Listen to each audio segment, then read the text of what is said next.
शहरी बहू का जमीन से जुड़ा हुआ ससुराल। अरे वाह अभिषेक, तुम्हारा गांव तो काफी डेवलप है। अभिषेक, तुम्हारा घर कितना बड़ा है और साथ ही ये काफी पुराने जमाने के जैसा भी लग रहा है। हाँ, हमारा घर थोड़ा सा पुराना ही है। खैर, तुम अंदर चलो। काजल, मैंने सभी को तुम्हारे बारे में बता दिया है। काजल अभिषेक की बात सुनकर मुस्कुराती हुई अपने घर के अंदर चली आई और दरवाजे पर आकर रुक गई। अंदर का घर काफी सादा सा था। यहाँ ये सब कितना पुराना पुराना सा लग रहा है। अरे बहू, ऐसे क्यों खड़ी है? ठीक से सर ढक और घूंघट कर। हमारे घर की औरतें इस तरह बेपर्दा होकर नहीं घूमती हैं। लेकिन मैं तो पूरी तरह से पर्दे में ही हूँ। मुझसे जुबान मत चला। हाँ काजल जी, माँ बोल रही वो करो। काजल को कुछ समझ तो नहीं आ रहा था, लेकिन जैसे उससे बोला गया उसने वैसे ही किया। उसने घूंघट कर लिया, जिसके बाद उसका गृह प्रवेश हुआ और फिर वो अपने कमरे में आ गई।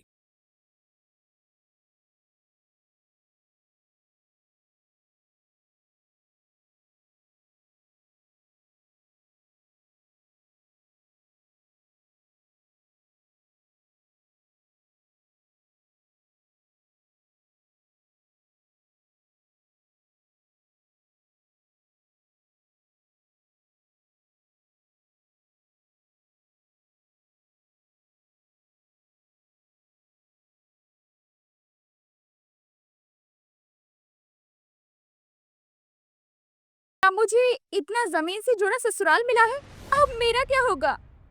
काजल अपने ससुराल के बारे में जानकर ही परेशान हो गई। काजल एक शहरी मॉडर्न लड़की थी जिसने अपनी पसंद से एक गांव के लड़के से शादी की थी और अब वो गांव के एक जमीन से जुड़े ससुराल की बहू बन चुकी थी।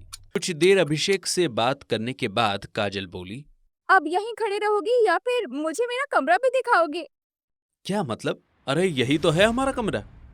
यही है, लेकिन यहाँ तो ना कोई बेड है, ना पलंग है, ना ही चारपाई। मुझे तो यहाँ कुछ भी दिखाई नहीं दे रहा। काजल, तुम भी ना कितनी जल्दी भूल जाती हो।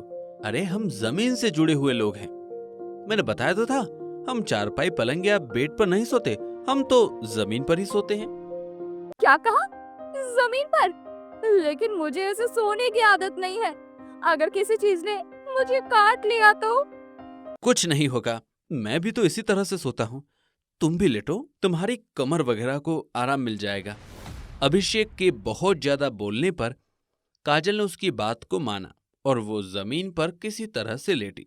ऐसे ही अगले दिन चलो, मेरी साड़ी तो बन गई। अब जल्दी से नीचे चली जाती हूँ। कभी बाद में सब मुझे बोले कि इतनी लेट आई है। वैसे भी ये सभी जमीन से जुड़े हुए लोग हैं।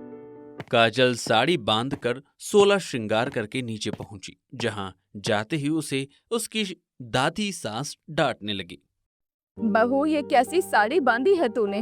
किसी फैशन शो में जा रही है क्या? क्या मतलब है दादी सास जी आपका? साड़ी ही तो है, मैंने कौन सा वन पीस ड्रेस पहना हुआ है? अच्छा, तो अब तू मुझे सिखाएगी कि ये क्या है क्या नहीं। देख रही है हेमा, तेरी बहू को जरा भी संस्कार नहीं है। पूजा हेमा से काजल की शिकायत करने लगी। जरा इसे देख, ये है मेरी किरण बहू। आज तक इसने कभी मुझे शिकायत का मौका नहीं दिया है। और एक तू है जो मुझे से डांट खा रही है। जैसे किरण ने साड़ी को बांधा है वैसे ही बांध। इयू, ऐसे बुढ़ियों की तरह मुझे नहीं बांधनी ऐसे साड़ी। अच्छा, माँ जी की बात को इस तरह से मना मत कर। लो, अभिषेक आ गया। अब इसे अभिषेक ही देखेगा। माँ, क्या हुआ? क्या बात है? आप सभी काजल को क्यों डांट रहे हो? तेरी पत्नी काम ही ऐसे कर रही है। जरा इसकी साड़ी देख, कैसे लग रही है। हम बोल रहे हैं तमीज से साड़ी पहन तो वो इसे मंजूर नहीं। काजल, तुम दादी माँ की बात को क्यों नहीं मान रही हो? जैसे दादी बोल रही है वैसे करो, समझ आया? चलो जल्दी से साड़ी बदलकर वैसे पहनो जैसे दादी ने बोला है।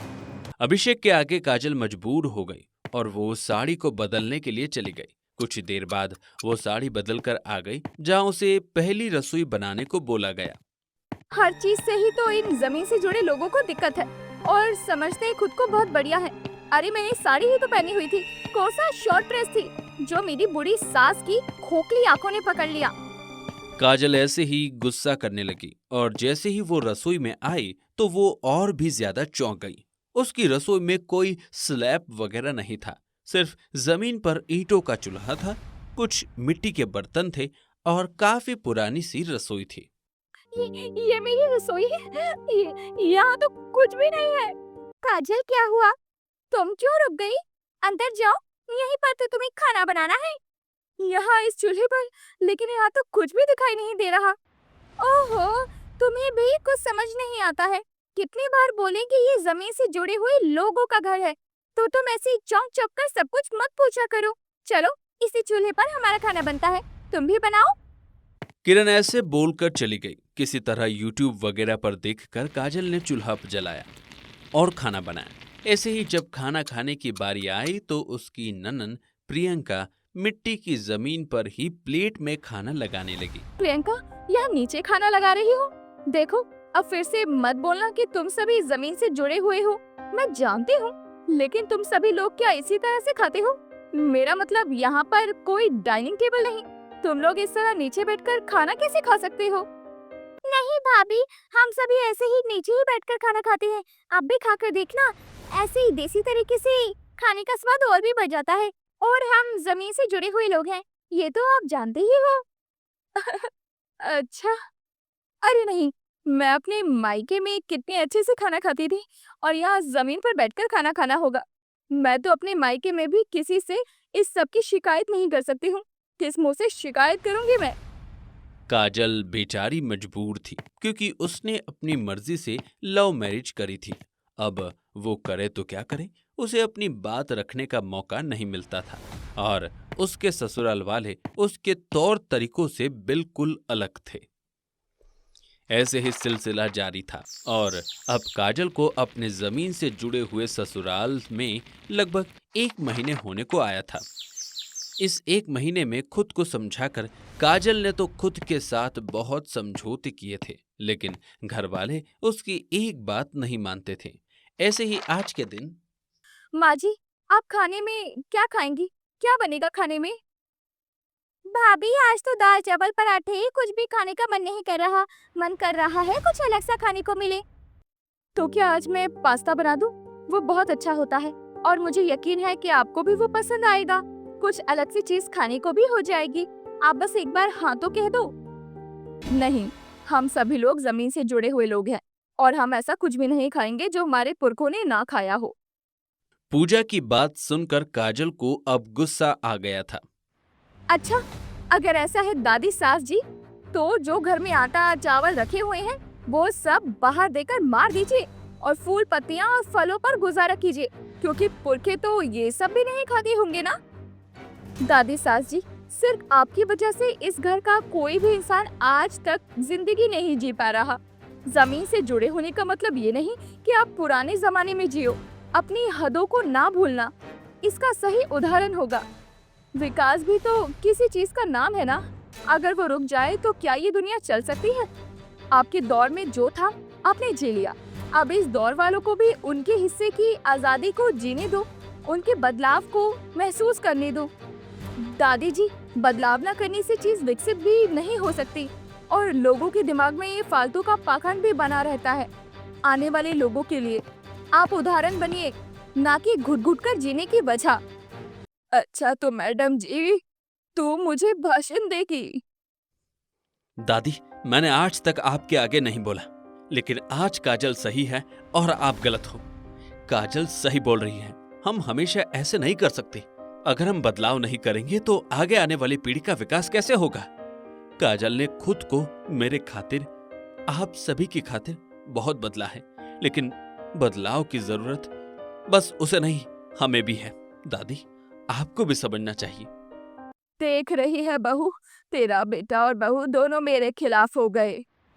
माँ जी, अभिषेक और काजल की बात गलत नहीं है, आज हम गलत है। हेमा के मुंह से इन शब्दों के सुनने के बाद चुपचाप हो गई। अब उसे एहसास हो रहा था कि पूजा अपने परिवार वालों पर कुछ ज्यादा ही जोर डाल रही थी। आज के बाद से कभी पूजा ने ज्यादा जमीन से जुड़े रहने के नाम पर अपने परिवार के ऊपर राज नहीं किया और इस तरह सब कुछ ठीक हो गया और धीरे धीरे लोगों के आंखों के ऊपर बंधी पट्टी भी हट गई और मॉडर्न बहू ने जमीन से जुड़े ससुराल वालों को भी मॉडर्न बना दिया।